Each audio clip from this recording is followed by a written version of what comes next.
Laura Brunet-Laurent-Montiel. Nous sommes bien dans les allées du Salon du Livre d'Ajetmo et pour cette 8e édition, c'est le dessinateur de presse Marc Large qui a dessiné justement l'affiche du salon. Alors Marc Large, bonjour. Pourquoi est-ce que vous avez tenu à être présent ici aujourd'hui? Déjà, j'habite à Ajetmo depuis 3 ans à peu près. C'est une terre de rugby, c'est une ville très sportive, une cité verte.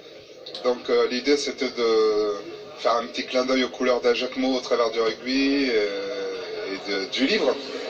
Un dessin engagé mais avant tout humoristique, quoi. Donc le but étant de faire rire, donc il y a de la poésie, il y a du rire, c'est assez éclectique, je trouve ça très intéressant. Polar, poésie ou encore littérature fantastique, au total 10 maisons d'édition indépendantes et 49 auteurs participent à l'événement.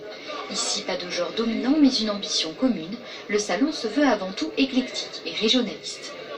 Nous, on accepte tous les genres d'écriture, que ce soit du polar, du dessin pour enfants, Marc Large qui est caricaturiste. Il y a des gens qui sont auteurs, c'est pas leur profession, qui ont cette passion de l'écriture. Et il y a des maisons d'édition qui leur permettent d'ouvrir et de créer leur ouvrage. Et c'est ça, on permet de mettre ces gens-là en avant. La nouveauté de cette année, offrir aux enfants une première approche avec la lecture à travers des contes animés. Mon regard s'est attardé sur lui. Et je l'ai suivi, jusqu'à ce qu'il disparaisse à l'angle d'une maison.